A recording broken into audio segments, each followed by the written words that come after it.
Este programa es presentado por Itaú.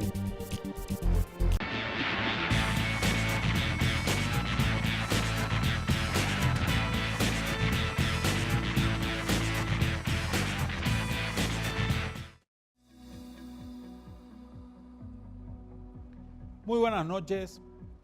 Hoy en nuestro programa queremos discutir el tema de la agricultura, el tema del uso de la tierra. Hemos visto informes que han salido, que han sido publicados durante la semana, donde se dice que en general hay una ocupación desproporcionada, hay una desigualdad en la ocupación de la tierra y que eso genera un impacto obviamente en la economía. Queremos hoy, en el programa hoy, básicamente con invitados, tener una discusión sobre estos temas y ver cuál es la realidad que estamos viviendo y cuáles son los mitos también que nos cuentan en muchos lugares y que muchas veces son absorbidos, digamos, por la población, sobre todo aquella población que conoce poco y nada del sector agropecuario. Así que quédense con nosotros para esta interesantísima discusión que vamos a tener en esta noche. El nuevo gobierno se enfrenta a una serie de desafíos vinculados al sector primario. Por un lado, debe resolver las demandas de los agricultores familiares, desde una perspectiva social y económica, y por otro, debe asegurar las condiciones para el desempeño eficiente de la agricultura tecnificada y de la ganadería. La respuesta tradicional de los sucesivos gobiernos ha sido de intervenciones descoordinadas de las demás políticas públicas, escasamente articuladas con las iniciativas privadas, dando como resultado casi siempre muy bajos niveles de eficiencia. En efecto, las prácticas de apoyo a los comités de agricultores más arraigados sigue siendo la entrega de pollitos, implementos agrícolas y semillas, o la entrega de dinero a los comités de agricultores, generando situaciones administrativas poco claras que suelen terminar en casos de corrupción. Con estos antecedentes, las políticas públicas diseñadas para el sector y que son lideradas por el Ministerio de Agricultura y Ganadería deben apuntar a la modificación profunda de las propuestas de intervención, incorporando acciones que concluyan efectivamente en las fincas, es decir, que se destinen a actividades productivas concretas, eficientes y vinculadas a las cadenas de valor.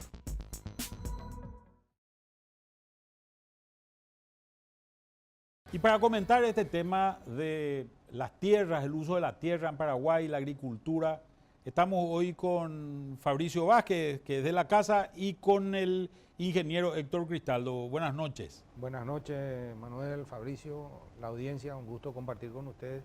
Gracias por la invitación. Y bueno, y vamos al tema de fondo. Acá tenemos algunas cosas que consideramos que son importantes. Hace un tiempo, unos meses, el Banco Central del Paraguay decide hacer una transformación de lo que se llama el cambio de año base. Es decir, cambió básicamente la forma en que se mide el PIB. Encontramos un PIB más grande de lo que teníamos anteriormente y una distribución distinta también.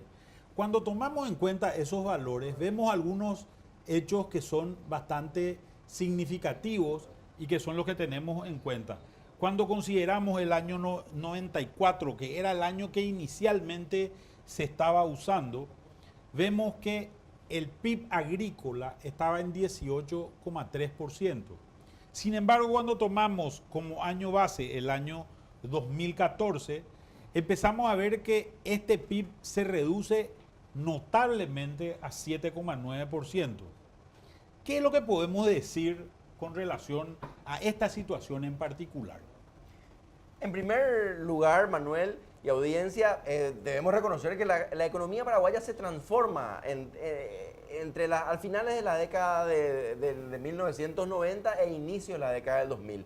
Emerge el sector terciario, el sector secundario en cierta forma, y eso hace que se reduzca un poco la participación del sector agrícola en el PIB. Sin embargo, hay otros cambios internos también. La mandioca antes tenía una mayor participación. Bueno, el tema del siguiente también, la modernización del campo se empieza a consolidar a partir del año 2000. Y desde el 2005 en adelante se nota un crecimiento y un cambio grande en toda la actividad del campo que lleva a incrementar el empleo en los servicios de logística y apoyo para el campo. Y te pongo un ejemplo. Antes, cuando vos tenías un problema en Alto Paraná, tenías que ir a comprar un repuesto a Foz de Iguazú. Después eso vino a Ciudad del Este y ahora ya, si vos estás cerca de Santa Rita, a Santa Rita nomás te va a buscar el repuesto. Antes eso era una campiña desolada, era un monte donde no había nada, y estamos hablando de los 90. Y Santa Rita empieza a consolidarse en esa década. La picada de la ruta se abre en el 84. Hay una cuestión que para mí es muy importante, ¿verdad? Cuando tomamos el año 90, por ejemplo, estamos hablando de 500.000 hectáreas de soja, ¿verdad? Hoy estamos hablando de 3.300.000 hectáreas de soja, ¿verdad? Que todo eso necesita provisión de combustible, provisión de repuesto, provisión de insumos, provisión de apoyo técnico, y todos esos servicios se fueron instalando en las ciudades. Pero una cosa que para mí es muy importante. En aquella época, estamos hablando del año 90, estábamos hablando de 500.000 hectáreas de soja con 2 toneladas de producción promedio en un año bueno en Paraguay porque no había siembra directa. La siembra directa empieza a volverse, digamos, generalizada en todo el uso. En esa década. Ese número pasa de 2 a 3, como promedio nacional, digo. Y va creciendo extensivamente el área. Hoy estamos con 3.300.000 y más o menos con 3 toneladas promedio por hectárea, con lo cual estamos con 10 millones de hectáreas. 10 millones de toneladas, perdón. Te doy otro dato, 5 rubros de granos: soja, maíz, trigo, girasol y canola. En el 91, Paraguay producía 2 millones de toneladas. Hoy esos 5 rubros están por las 17 millones de toneladas. Se multiplicó por 8. Y el área de siembra se multiplicó por 2. Cuando uno empieza a tomar algunos datos, por ejemplo, empezamos a ver que en general estamos hablando de que Paraguay tiene carga por valor de más o menos 22 millones de toneladas totales. O sea, hoy tenemos un negocio de transporte que prácticamente vive del negocio granelero. Y te estoy hablando, cuando te hablo de transporte, te estoy hablando básicamente de camioneros, te estoy hablando de barcazas, te estoy hablando de remolcadores, y te estoy hablando también de puertos, te estoy hablando de todo el sistema de silos que existe. O sea, realmente hay un impacto significativo. Pero hay otro elemento también que es muy importante que decía Fabricio. En este momento, cuando se habla del año base anterior, se hablaba de una participación muy importante de la mandioca, por ejemplo, que era una realidad tal vez en el año 94. 2001. Sin embargo, claro, sí, se usó para que el 2001, cuando en el 2000 vino la gran seca, se usó la producción de mandioca para amortiguar la caída del PIB no sea tan fea. Y eso es un dibujo, porque al final la mandioca es estimación, no hay datos duros. Hoy lo que tenemos es que en este 7 o en este 8% más o menos que estamos hablando de agricultura, decía el Banco Central, 80% de esto es soja.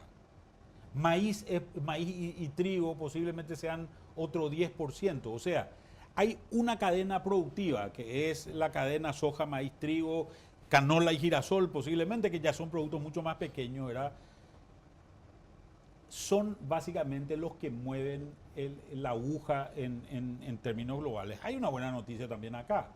La buena noticia es que hemos perdido volatilidad en la economía por impacto de este sector. Una volatilidad que se notaba muchísimo. Ahora, hay una cosa también que yo no me animo a decir. Si nosotros tenemos 17 millones de toneladas de carga vinculadas al sector agrícola, y tenemos una sequía que nos recorta eso a la mitad, porque así son las sequías que se notan en Paraguay. 2012. La sequía 2012, yo creo que eso se va a seguir sintiendo muy fuertemente, ¿verdad? No creo que el impacto sea un impacto que disminuya radicalmente, más allá de que se muestre o no se muestre en estos datos, ¿verdad? Argentina hoy mismo muchos de los problemas es por la gran sequía que tuvo este año. Exactamente. Un país mucho menos dependiente de lo que es el caso de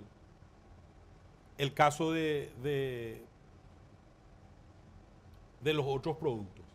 Y acá hay una cuestión que también es importante, que también queríamos señalar. A ver si nos explicas este gráfico. Sí, básicamente lo que nos interesa saber acá es cómo se usa la tierra. Es recurrente el discurso en torno a que falta un serio problema de tierras en Paraguay, es decir, no hay tierra. ¿Y qué es lo que observamos? Que hay tierra y que el nuevo problema en Paraguay de la tierra está vinculado a su exceso o sobre todo a su inutilización. Y podemos observar los departamentos con más barbecho, y estos son cálculos que hemos obtenido a través de imágenes. ¿Qué es barbecho antes que nada? Barbecho es la tierra que no se está utilizando para algún cultivo o algún uso agrícola. Ya habilitada. Pero que ya ha sido habilitada. Desmontada. Entonces, estos son cultivos, como podemos ver, son imágenes entre enero y mayo, donde naturalmente es la ventana más importante de la agricultura paraguaya, por lo tanto se asume que tendría que tener algún tipo de cultivo. ¿Y qué vemos? Que en el departamento de San Pedro hay más de 400.000 hectáreas sin cultivo. Sobre 2 millones de hectáreas totales. Sobre 2 millones. En Caguazú también, Concepción, en Paraguarí, en Guairá. En Guairá hay, que es un departamento pequeño, hay 127.000 hectáreas sin cultivo. Esto nos da la pauta y estamos tomando algunos departamentos tradicionalmente campesinos para indicar que hay un serio problema de no utilización de la tierra y esto probablemente se dé principalmente en fincas campesinas, lo que va contra el discurso tradicional que se ha instalado de que falta tierra para producir, y parecería estos datos duros nos dan una imagen de que quizás existan aspectos puntuales de problemas de acceso a la tierra, pero hay grandes extensiones de tierra en departamentos campesinos que no son utilizadas. Ahora, estos serían, digamos, Itapúa, Alto Paraná y Canindeyú y Caguazú, digamos, serían las principales zonas de producción tecnificada. Hay un discurso muy arraigado que es el discurso de han expulsado la agricultura tecnificada o mecanizada, le pasó por encima a la agricultura familiar campesina y la desplazó. Gran parte de la migración que se nota en las grandes ciudades paraguayas viene ahí. ¿Qué hay de cierto en esto? Es un discurso que no se condice mucho con la realidad. Porque yo entré a Alto Paraná a trabajar hace 40 años. Y cuando entramos era monte, no había ninguna comunidad, no había ninguna colonia, no había nada. Y sobre ese monte que estaba ahí, y tener monte era hacer aragán, porque era una tenencia especulativa de la tierra y estaba sujeto a expropiación desde el año 63 hasta el año 2002 estuvo esa ley vigente. Que mucha gente se olvida que ese fue el motor del cambio de uso de suelo en Paraguay. O sea, el motor del desmonte. El motor del desmonte es el estatuto agrario anterior. Y eso hizo que para evitar expropiaciones, en determinado momento allá en los 90, había más de 1 millón de hectáreas que se tumbaron los bosques para no plantar nada, pero solo a los efectos que no se expropia. Que no se expropia o que no te invadan. O que no te invadan. Pero era ese un mecanismo de defensa y el estimulador del desmonte fue esa ley. No fue la soja ya entró sobre esas tierras. Agregando algunos aspectos históricos, ingeniero, hay que recordar que la reforma agraria que se dio en todos los países de América del Sur en la década del 60 y el 70 tenía como objetivo primordial incorporar áreas no productivas a las economías. Entonces, los países que disponían de extensas zonas vírgenes tenían la obligación de ser incorporadas a los sistemas productivos vía la agricultura. Entonces, en Paraguay fue una política de Estado dinamizar la economía, movilizando esos recursos de superficie terrestre que teníamos. Para el inicio de los 90 ya se habían desmontado cerca de 5 millones de hectáreas y En el 91 vos mismo, en el 90 estaba diciendo que había 500, 600 mil hectáreas de soja. Entonces, hacer el une con flecha de que la soja fue el motor de la deforestación es una falacia. Ya había otros motores para eso. Y lo que vemos es que el IBR en su momento y el INDER después fue interviniendo en los departamentos, instalando las colonias. Y estos barbechos que vemos acá, la mayoría coincide con esas colonias del INDER, donde hay mucha dificultad porque es gente que no tiene capital suficiente como para desarrollar sus actividades y entonces van haciendo por rodaja el desarrollo y de su finca, y en una finca de 10 hectáreas lo que realmente se cultiva no llega al 50%, porque el otro 50% lo están dejando para que se recupere el suelo, porque se fue desgastando por la falta de rotación y por la falta de manejo de suelo. A ver, acá hay algunas cosas que son importantes. ¿Qué se hace con este barbecho? ¿Está de balde este? ¿Está de balde o se usa para algo? Es piquete generalmente. Para mí hay muchas cosas que son importantes acá. Primero, ¿cuál es el impacto de la ganadería en esto? Segundo, la gente, en realidad hay una gran falacia que es la migración o el crecimiento de las grandes ciudades. Hoy la gente dice, hay migración hacia Asunción, Ciudad del Este y Encarnación, que en realidad han dejado de crecer o han parado de crecer en los últimos 6 o 7 años y empezaron a crecer otras ciudades cercanas, ¿verdad? En la zona agrícola ha crecido Santa Rita, Maravilloso y La Hora, Catueté, San Alberto, etcétera, etcétera, Curuguatú.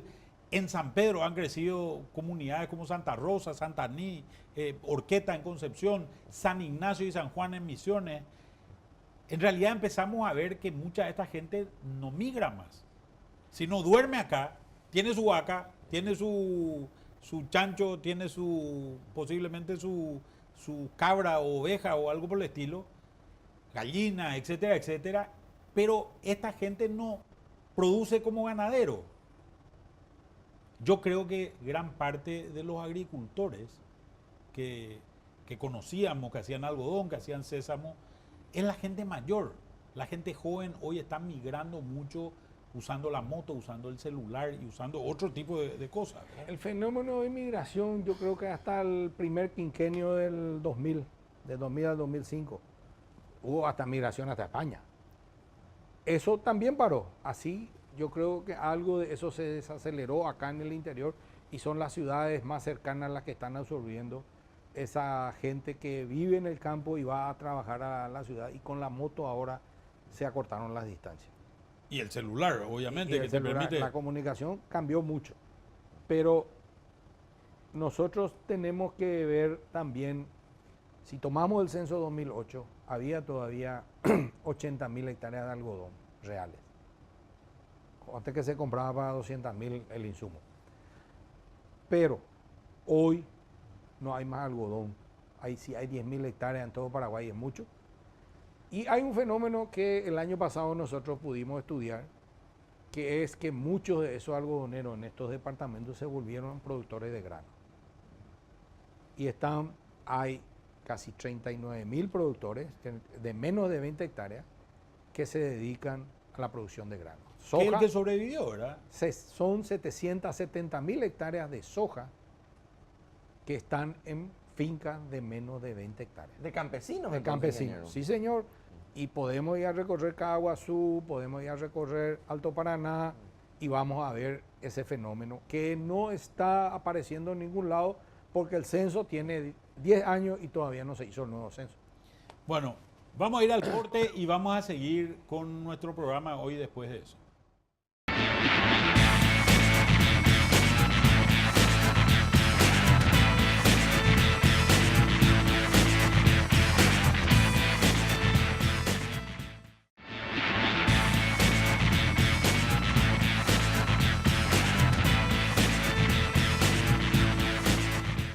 Seguimos con el programa hoy analizando cuál es el uso de la tierra y cuáles son las expectativas que se tiene que tener con relación a todo el tema campesino y a la agricultura familiar. Y vamos a este gráfico que básicamente implica el apoyo que ha dado el Estado a través de lo que se llama fuente 10 o fuente 20. Fuente 10 son gastos propios, son ingresos propios del Estado, y fuente 20 es básicamente lo que se dio a través de préstamos que se dieron en el extranjero, que se consiguió en el extranjero. Fíjense, a mí me llama mucho la atención, desde el año 2012 en adelante vemos un incremento bastante importante de este soporte, básicamente para no conseguir nada. Un caso que yo conozco bastante bien es el del año 2012. Estos son los fondos de FONACIDE. FONACIDE es básicamente el origen de los fondos de FONACIDE, son las compensaciones hechas por Itaipú. Y en la ley de FONACIDE, en el año 2012, se pone una disposición transitoria muy específica, donde dice el 12% de los fondos que existen hoy, a ese momento eran, si mal no recuerdo, 198 millones de dólares, deben ser utilizadas en un RUR 800, bla, bla, bla, bla, bla, bla, bla, pago de frutihortícolas. El tristemente célebre pago de frutihortícolas que se conoce ya había salido del Parlamento en aquel momento y había sido dejado por el Parlamento. Esto da una pauta más o menos de cuáles fueron los usos que se tienen. ¿Qué es lo que podemos decir de esto? Acá lo más importante me parece que este gráfico muestra cuánto dinero el Estado paraguayo, desde el Ministerio de Agricultura y Ganadería, la instancia natural, ha inyectado para favorecer las economías campesinas. Y ustedes, la audiencia pueden ver las cifras. Significativamente los años preelectorales son más altos, el 2017, el 2012, antes de las elecciones del 2013, el 2017, antes de las elecciones, son más altos, que ya nos da una primera idea de la utilización. Pero si contabilizamos todo el dinero que el Estado paraguayo ha inyectado al sector campesino en los últimos 14 años, la cifra es de 1.200 millones de dólares. Si dividimos eso por año, nos da alrededor una cifra de 80 millones de dólares por año.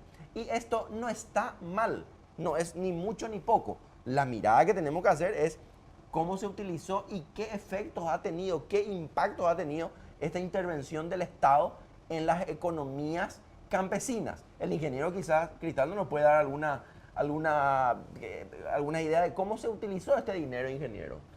Bueno, estos son los famosos, esta tendencia que se ve creciente en el transcurso de los 15 años, muestra cómo fue mutando el Ministerio de Agricultura y Ganadería para convertirse en un ministerio de asistencia social más que un ministerio de la producción. Fue perdiendo su rol. Nosotros creemos que tiene que recuperar su rol y en lugar de transferir cosas como pollito, pala, machete y carretilla, tendría que transferir conocimiento y tener los apoyos técnicos y financieros a través de las entidades especializadas. Sobre todo a reinas de belleza, ¿verdad? Que es el caso más llamativo últimamente. Entonces, la transferencia está generando, primero, una mala costumbre, es decir, al que es productor lo estamos volviendo recolector. No lo estimulamos para la producción. Perdón, ingeniero, cuando decís transferencia es el término técnico, pues termina siendo un regalo. Es entregar gratis supuestas herramientas que ya están desfasadas, porque he visto en la lista de lo que se entregó: rastrillo sin mango, azada sin mango, machete con mango, carretilla de metal, 25 metros de alambre tejido, 4 bebederos para pollo, aves, 4 comederos para aves. Y con eso decimos que le estamos sacando de la pobreza a la gente. El que es, generalmente, primero por ser gratis, todo el mundo se pone en la fila. ¿Lo va a usar o no lo va a usar? El que lo usa, bienvenido, cumplió su objetivo, tiene una herramienta. El que no, lo puede guardar en su galpón o puede ir a vender en la ferretería del pueblo, que es lo más frecuente. Y genera una falta de compromiso del que recibe con un proceso de desarrollo y se genera también una falta de compromiso con el que entrega en ese proceso de desarrollo rural sostenible, porque él entregó y cumplió. Yo te entrego el pollito a ver, y ya salí en la vos estás foto y se asumiendo- acabó. Vos estás asumiendo que se le entregó. También tenemos casos de, porque acá las auditorías son todas administrativas y se miran los papeles y en los papeles todo cuadra. Pero hay una auditoría de gestión para medir el impacto realmente en la región o en la finca del productor. Entonces, hay informes que están durmiendo en la fiscalía, donde de 465 sembradoras supuestamente compradas que aparecen en la factura, no se entregó ninguna. Entonces no sabemos si se compró la sembradora o se compró la factura. Ese es el mecanismo perverso y mecanismo tipo Netflix para jugar con la esperanza y la expectativa de la gente. No puede ser que 80 millones de dólares al año no deje rastro de un impacto positivo. La relación costo-beneficio no se ve en la medida del O volumen. se ve muy poco, ¿verdad? Se ve muy poco del volumen de dinero que se está transfiriendo. El proyecto que ganó un premio, el que maneja UNOF con Itaipú, que mucha gente critica o no, pero significó avance para los beneficiarios en su circunstancia. Ese proyecto es de 4,8 millones de dólares y son 13 a 14 mil hectáreas que se está trabajando en un proceso de tecnificación y capacitación. Y acá estamos hablando de 80, 20 veces más.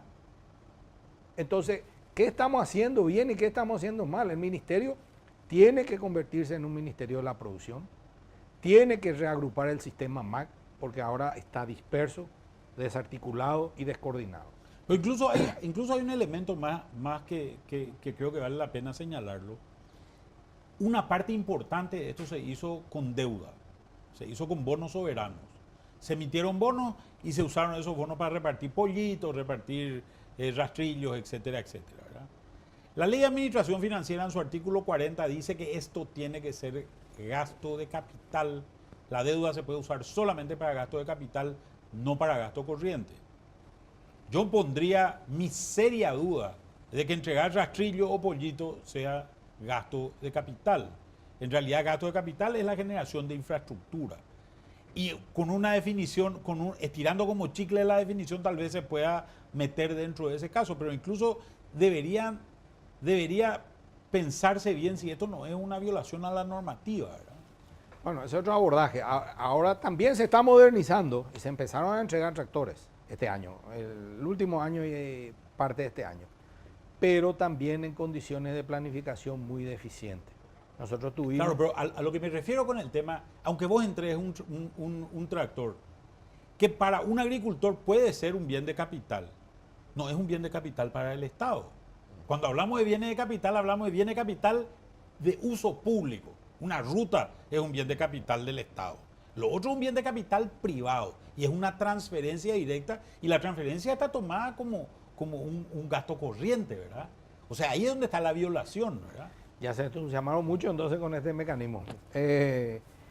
Volviendo al tema de los tractores, te quiero contar una anécdota. Nosotros fuimos al interior a una compañía donde tienen el tractor hace 6 meses y nos trabajó 100 horas porque no tienen destroncados sus chacras. Le entregaron el tractor sin tener el terreno habilitado y no pueden trabajar. Ahora se está haciendo el trabajo de destron. Entonces son fallas o apuros por cumplir metas y se pone como meta entregar la herramienta, no que esa herramienta trabaje y dé resultado en mejor ingreso y mejor calidad de vida para la gente. Entonces ese seguimiento de los proyectos también es una falla en todo este mecanismo que se está usando y no se ven los resultados en la medida que se espera. Sí, acá yo creo, además complementando, creo que el aprendizaje para las próximas políticas públicas, ya que tenemos un nuevo gobierno y un nuevo ministro, es aprender de estas intervenciones con muy baja eficiencia que se ha hecho anteriormente y sobre todo estos paquetes se caracterizaban por considerar al territorio como una zona homogénea, el mismo dispositivo productivo para las diferentes regiones del país y casi nunca vinculadas con las cadenas que existían en cada región, ingeniero. Sí, el modelo de gestión tiene que cambiar y se tiene que hacer el enfoque territorial de ver las cadenas de valor que están en esas regiones que van a ser el punto de comercialización y de mercado para la gente y ver cómo insertar en esas cadenas a los pequeños productores. Y ahí sí venir con la batería de intervenciones, pero a través de fondos reembolsables, porque el regalo retira a quien no necesita. El fondo que tiene que ser devuelto va a ir a pedir el que necesita para su emprendimiento. El que no tiene ningún emprendimiento igual va a ir a retirar un regalo. Yo quiero iniciar un poco una discusión sobre ciertos mitos que se hablan en el tema agrícola y discutir un poco esas realidades. Y vamos a hacerlo también, vamos a continuar esto después de la pausa a la que tenemos que ir enseguida, pero vamos a comenzar con el primero. La pobreza rural es causada por la agricultura tecnificada.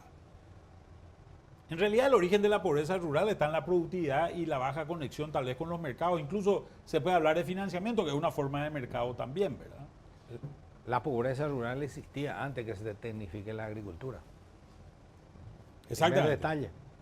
La pobreza viene de mucho más que... Antes de los españoles incluso, ¿verdad? De 20 años atrás. Entonces, son medias verdades o punes con flecha equivocada.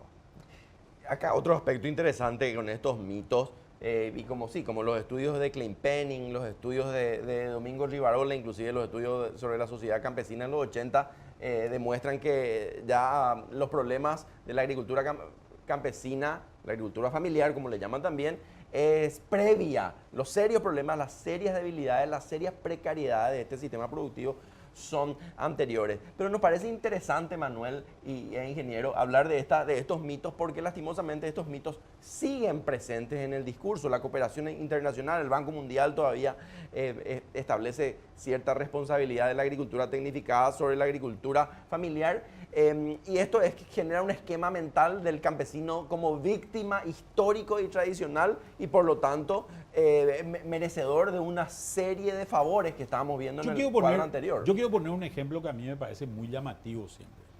El maíz es un producto que lo hace el pequeño y lo hace el grande, ¿verdad? Un maíz zafra en Paraguay, corregidme si me equivoco, Héctor, estamos hablando de mínimo 8.000 kilos por hectárea, ¿verdad? En el verano. Sin embargo, en una finca campesina estamos hablando de 400, 500 kilos. 500 kilos, 1.200 en aquel que es un excelente productor. Cuando vos estás hablando de un producto que vale, y voy a dar un valor cualquiera, 500 guaraníes el kilo. Y estamos hablando, y vamos a ponerle 1.000 para hacer fácil el cálculo, estamos hablando de que si yo produje 1.000 kilos, en realidad estoy sacando 500.000 guaraníes a ese valor. En el otro caso, yo hice 8 toneladas por hectárea o tal vez 10 toneladas, estoy sacando 4 millones de guaraníes a la misma hectárea, ¿verdad?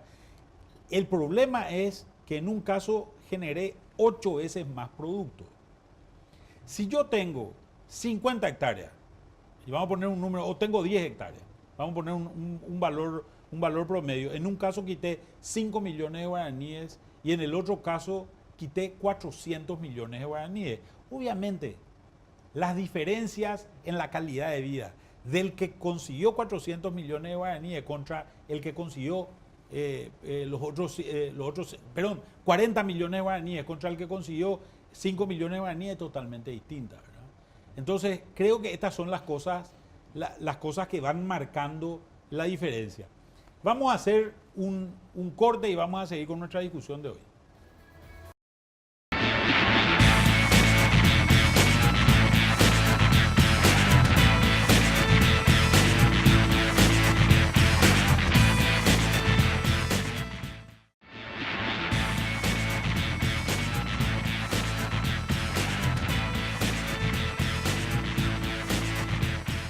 Hemos visto en nuestra discusión de hoy una serie de facetas de este tema agrícola que creo que son importantes para ir entendiendo una realidad que no siempre se nos presenta, tanto en medios de prensa como en debates, como una cuestión, como la realidad que debería ser. Muchos mitos que se cuentan y que en realidad hoy son conocidos y entendidos por mucha gente. Creo que lo que hoy tratamos de hacer es de aclarar un poco y tener algunas ideas que nos ayuden a seguramente elaborar esta realidad agrícola de una manera bastante mejor. Esperemos haber conseguido en el programa de hoy por lo menos hacer entender algunos temas que creo que son importantes, porque es importante también tratar de entender la verdad lo mejor posible de manera a poder transmitirla y a poder buscar también las acciones de política correctiva para las realidades en las que nos encontramos. Creo que esa va a ser la única solución que vamos a tener para poder alcanzar un mayor bienestar en nuestra población, entendiendo realmente cuál es su situación. Muchas gracias por estar con nosotros esta noche y los esperamos de vuelta el próximo domingo.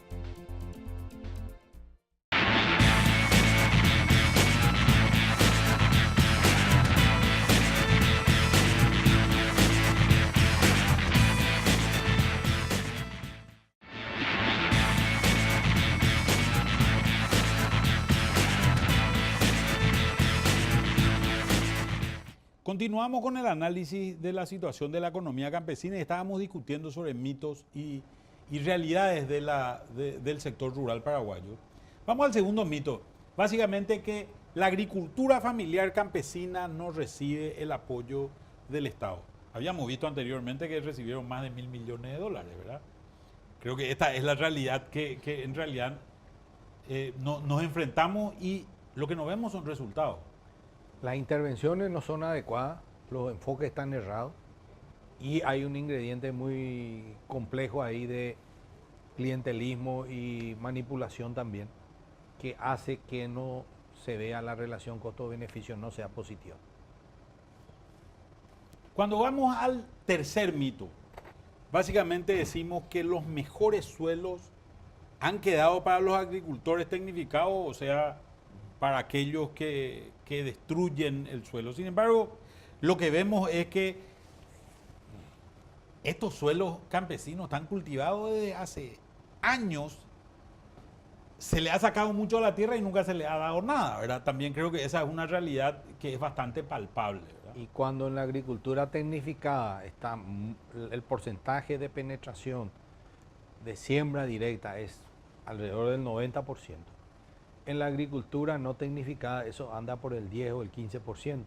Entonces se sigue con la práctica tradicional de las 2 aradas y 2 rastreadas, sabiendo que en un clima subtropical como nuestro, con los niveles de lluvia que tenemos, la erosión y el sol degradan rápidamente los suelos. Y sin fertilizantes. Y sin reponer nada y sin reponer materia orgánica. Entonces eso es lo que va consumiendo ese suelo y degradándolo. Mientras que en la agricultura tecnificada, al contrario, la productividad está en aumento por el manejo del suelo. Y son las propias instituciones públicas las que promueven, desde intendencia, gobernaciones, a Itaipú en su momento, Yacinetá en su momento, vamos a ir a rastrear, sabiendo que eso es matar el suelo. En Santa Rita, una cuestión interesante en Santa Rita, hay un arado que es básicamente un monumento hoy, ¿verdad? O sea, dice, esto es lo que hacíamos antes, ¿verdad? Ahora ya no lo hacemos. Un cuarto mito. Los agricultores que más ganan no pagan impuestos. Paguen pues sus impuestos, dicen permanentemente, ¿verdad? Sin embargo, los agricultores pagan el impuesto inmobiliario, el IVA y el IRAGRO. Como cualquier otra actividad, pagan los impuestos. El IVA sobre lo que se compra y se vende, y el IRAGRO es a las ganancias como cualquier otra actividad. Hay el evasor. No. El evasor, el mito dice, rubro, no, ¿verdad? porque no se paga impuesto a la exportación, no se paga ningún impuesto. Y esa es una falacia. El único país en el mundo que tiene impuesto a la exportación es Argentina, y así le fue en todos los rubros estos años. Casi desapareció del mercado de trigo, desapareció del mercado de la carne cuando era una marca internacional. Y el impuesto a la exportación para un país pequeño, con un mercado pequeño como el nuestro, cuando tenemos que salir al mundo a vender, es pegarse un tiro en el pie. Hay un punto que es importante sobre este tema del impuesto a la exportación. Paraguay es un pequeño productor, más allá de que tengamos una superficie muy grande. Hoy producimos el 3% de la soja del mundo. Por lo tanto, somos un tomador de precios. Es decir, nosotros nos definimos cuál es el precio. Si en Paraguay hay una gran sequía, el precio se altera poco y nada a nivel mundial, a diferencia de tal vez lo que ocurre en otros países como Argentina, Brasil o Estados Unidos.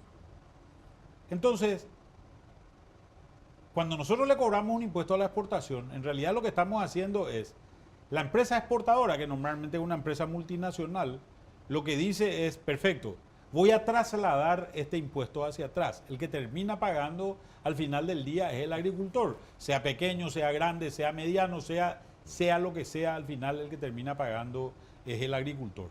Una cuestión muy llamativa, un informe del Banco Mundial que acaba de salir sobre políticas públicas para el nuevo gobierno, comete un error dramático. Dice que el IRAGRO es de 5%. Por lo visto, me resulta realmente llamativo que un organismo del tamaño y de la escala del Banco Mundial cometa un error tan básico, ¿verdad? Evidentemente un lapsus o un error del consultor que no chequeó o le cantaron mal los números. Y evidentemente tienen que estos organismos multilaterales ampliar su base de consulta. Su base de consulta. Parece que están en un coto muy cerrado y hay gente que, no salió calle última, me parece la calle Perú no han salido y se está quedando con una visión, y muchos de nuestros planificadores están con una visión del campo de hace 30 años.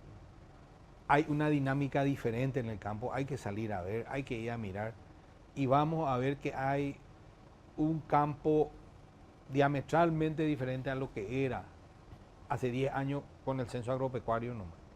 En el censo agropecuario, que en el año 2008 no se midió ingresos, habría que medir ingresos porque esa es la base para que tenga mejor vida la gente. Y Fabricio, decíamos nosotros, o decías vos en algún momento dado, este tema justamente de los ingresos, cómo se han transformado los ingresos en el campo, ¿verdad? Así mismo, se han transformado como se ha transformado toda la economía y los ingresos, ya no solamente de la agricultura tecnificada, que aparece como la agricultura exitosa, sino también los ingresos de la agricultura familiar campesina que han tenido algunos grupos que se han vinculado que han sido más exitosos gracias a las cadenas de valor. Hablamos de la agricultura tecnificada que concentra el 70% de las tierras del país. Existe un estudio realizado en algún momento dado, justamente también por el Banco Mundial, en su momento, donde dice que el 5% de la gente tiene el 90% de la tierra y el 90% de la gente tiene el 5% de la tierra. Y esto es algo muy extendido, muy generalizado. Es un eslogan que se repica mucho, pero que es una media verdad. Si vos tomás el promedio país, hasta podríamos estar de acuerdo. Pero si diferenciás por regiones. Sacá el Chaco. Sacá el Chaco, que es 24 millones de hectáreas, donde solamente el Estado tiene en área de reserva protegida 1,5 millones. Las colonias... El Parque Defensor del Chaco. Las colonias tienen 2 millones y algo de hectáreas y son 3 propietarios, las colonias menonitas, pero ahí viven 15.000 personas, pero nominalmente son propietarios. Dividido en 15.000 parcelas. 15.000 parcelas. Sí. Entonces, ahí cambia, la estadística cambia. Mirando la región oriental, 16 millones de hectáreas, donde está el 97% de la población. De los 7 millones, 6.800.000 están paraguayos, estamos acá, y 200.000 están en el Chaco, con 60% del territorio para desarrollar todavía. Y acá vos ves la proporción cambia. En el Chaco hay ese índice de concentración por si vamos a tomar los registros y el catastro. Pero la gente que está trabajando es diferente. Y en la oriental no hay esa concentración. Entonces las intervenciones tienen que ser diferentes.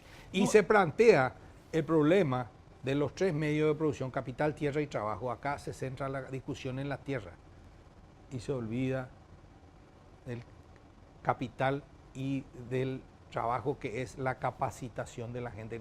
El campesino tiene muchos otros problemas más que el simple acceso a la tierra, porque cuando accede a la tierra no puede, si vemos la reforma agraria en 78 años, 3.200.000 hectáreas se repartieron de las 16 que tiene la región oriental. De esas, 2 millones de hectáreas están todavía tituladas a nombre del Estado paraguayo, el mayor latifundista del Estado paraguayo. Están ocupados por campesinos porque no tienen título. 62% no tiene título. ¿Existe todavía el campesino, Fabricio?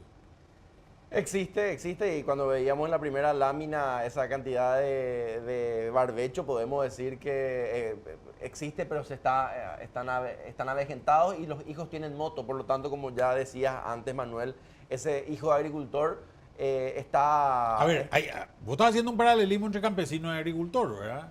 Claro, yo no tengo muy claro de hay que el una campesino discusión. sea agricultor, ¿verdad? Claro, el campesino hace una agricultura mínima para su subsistencia al menos, un poco de mandioca, un poco de maíz y horticultura a veces, ¿verdad? Pero ese es un esquema que se está cambiando también en función a las diferentes regiones. Las zonas donde no hay cadenas agrícolas exitosas, como el sésamo, que está más o menos también, como la mandioca, la gente de Todo eso es frutos. chiquitito.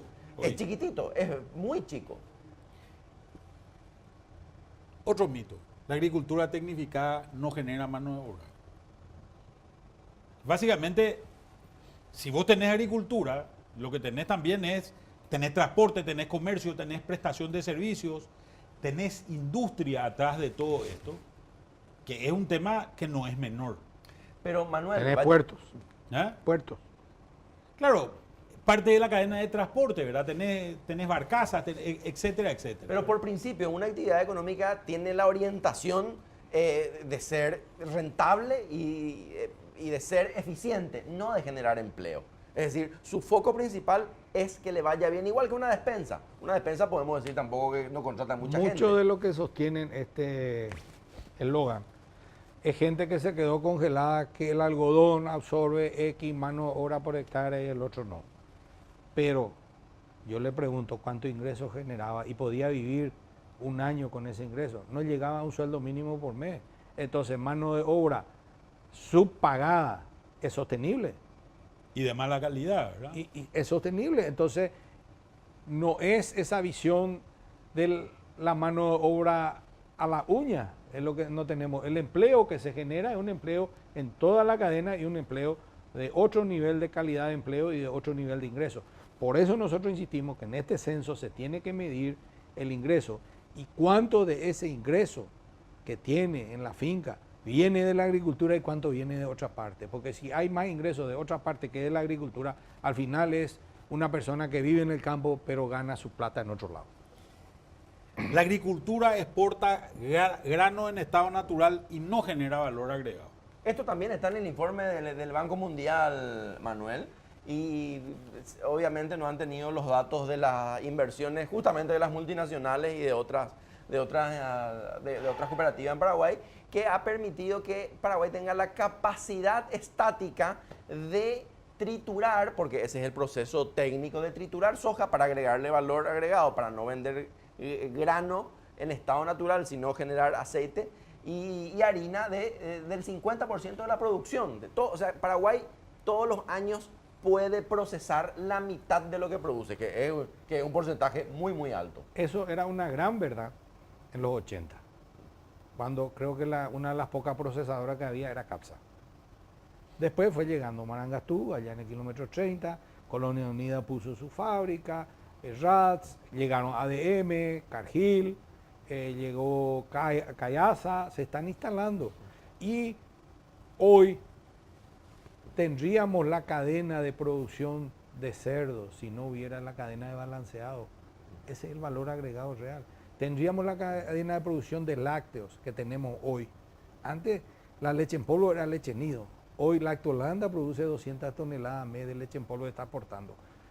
Shortysen acaba de inaugurar una fábrica de leche en polvo en el Chaco con 20 millones de dólares de inversión. ¿Y saben cuántos empleados? 4. Es decir, en la misma industria también se está tecnificando y simplificando los procesos y automatizando. Entonces, no podemos seguir con esa fantasía nomás de que no hay valor agregado. Cambió mucho. Todo ese yogur, queso, dulce de leche que está llegando, eso es leche que al final cada litro tiene 1 kilo de balanceado que Tiene maíz, tiene maíz, soja. soja. Comienza en la chacra y termina en la mesa del consumidor. Esa es la realidad. Y se está en un proceso de construir mayor valor agregado en las cadenas productivas. Bueno, se nos está acabando el tiempo. Lastimosamente teníamos más cosas para seguir, pero muchas gracias por estar con nosotros esta noche. Espero que realmente esta discusión haya sido de utilidad para todos. Vamos a un corte y vamos con la conclusión del programa.